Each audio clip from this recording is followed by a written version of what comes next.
Afternoon. Captain COVID's back. How are you doing?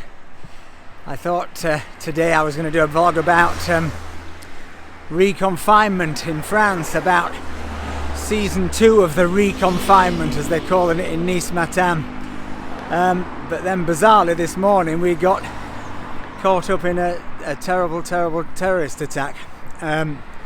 We'd gone into Nice shopping early because this is our last day of freedom at midnight. Tonight we're in full national lockdown, which means we're only allowed to go out the house with an attestation for 1 hour of the day, and we can't travel any more than 1 kilometre away from our house to exercise. So it was a bit of a rush into Nice with everyone else panicked by, go to the butchers, the bakers, the Asian supermarket, etc.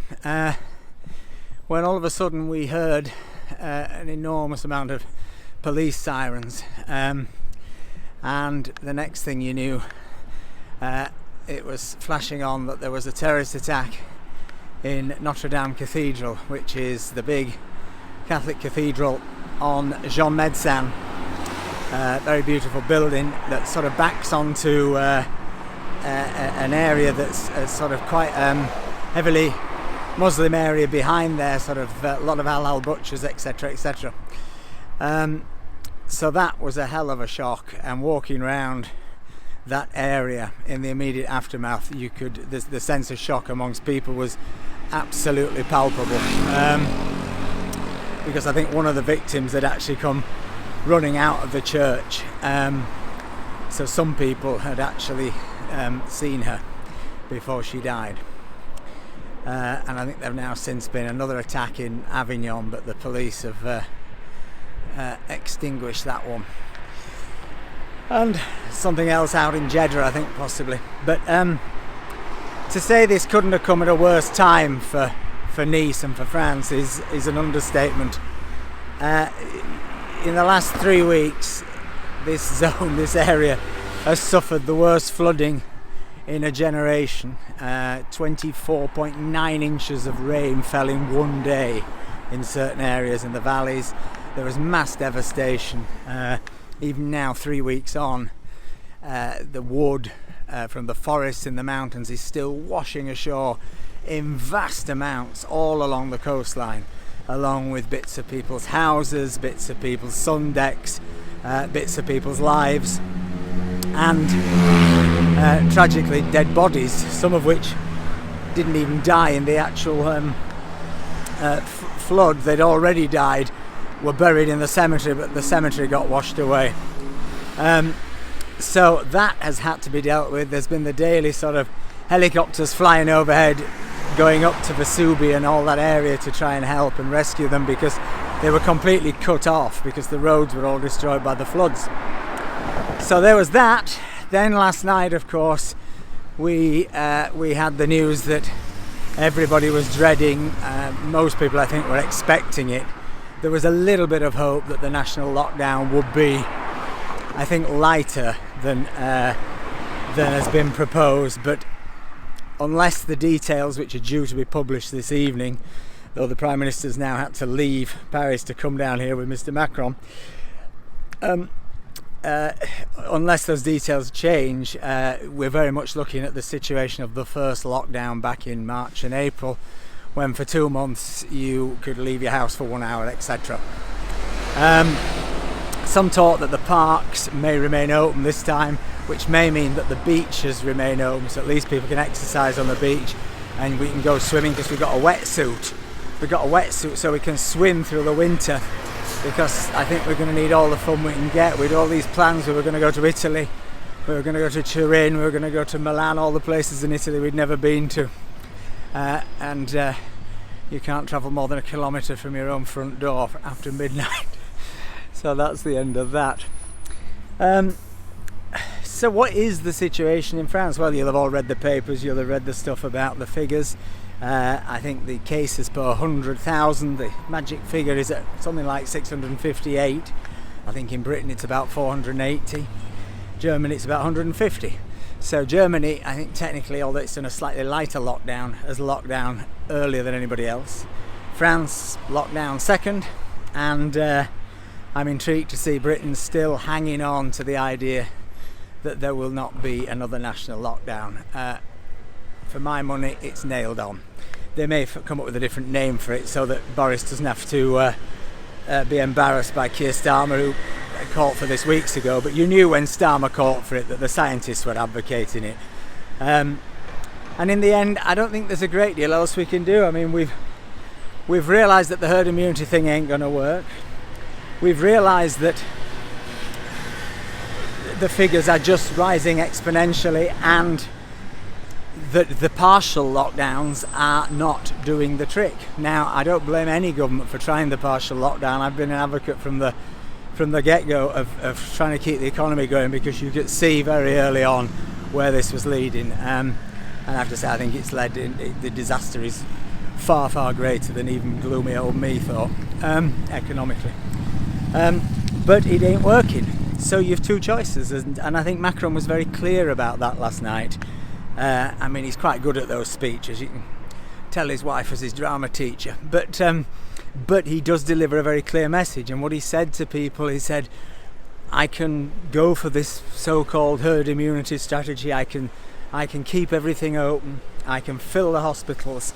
I can give you 400,000 deaths. But in the end, and I thought this was very powerful, he said, that is not the French way. And I think in the end, that is the decision that is facing countries right now in the West, in Europe, and will face them even more starkly, I suspect, next year, is what is acceptable to us. At what point do we have an acceptable level of death? We have it with all kinds of other diseases that we can't cure. But that is probably a question for another day, because right now I think we're fairly certain that the figures are such that there is little choice that the governments have than to lock down. We are where we are, and we can only do what we do. How does that feel? Well, I think there was a great sense last night. We went out for a meal, and for the last meal we'll be able to have out for at least a month, and I suspect the lockdown will go on longer than that. And there was a real sense of resignation, of weariness, of exhaustion. I didn't detect a great deal of anger. There were a few people were peed off. I lost my rag at one point. I remember sort of, well, I'm going on the beach. I'm not fucking only going out for an hour, blah, blah, blah. I think we all are allowed to do that, because we wouldn't be human if we didn't. But in the end, you still have to process and go, is it vital that I have 2 hours exercise in order that someone else may die? So these are the questions, but they are massive questions. Philosophically, ethically, they are huge questions for all of us, for these societies. And as I say, I don't think the question is to ask now, because in the end I think the lockdowns have got to occur. But come next spring, when this winter is got through, and if the vaccine is only partially effective, which I think is the best you can hope, then people will be looking at another winter, and we'll be questioning how much we're willing to put up with, how many lockdowns we're going to have. But hate to be gloomy, there were 4 waves of the Spanish flu over 2 years. Unlike me, it's want to be gloomy, isn't it? So anyway, yeah, all our plans of travelling and getting through this winter in that way are up the spout. So I think what I'm going to do is go back through my 3 years of archives of travels through Asia, which are all films that I've been wanting to make.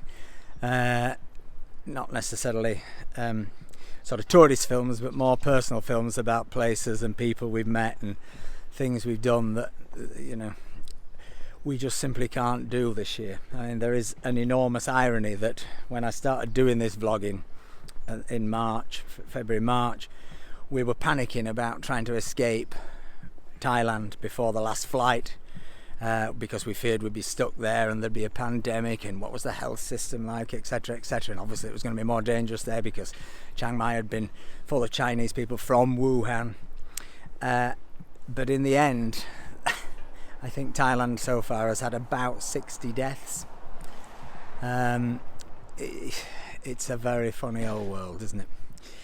So anyway, that's where we are here in Villefranche, and this is the last day of freedom. But for 3 people who were worshipping in Notre Dame Cathedral today, well, there is no freedom for them. And so it's a very bleak day, it's a very sad day. We will recover, we will carry on, but stay safe everyone, and let's hope our governments make the right decisions before it's too late. And by the way, the reason I'm choking is because I've got a cold. It's not COVID. We've had a test. That was another panic 2 days ago. It's great fun, isn't it, this? Just super. What a happy time. Thanks for watching. Please subscribe to the channel. Hit my face on the right hand side. I mean, just the pleasure of hitting my face alone makes it worthwhile. Makes a huge difference. Subscribe. Tell your friends. If you really hate it, tell your enemies.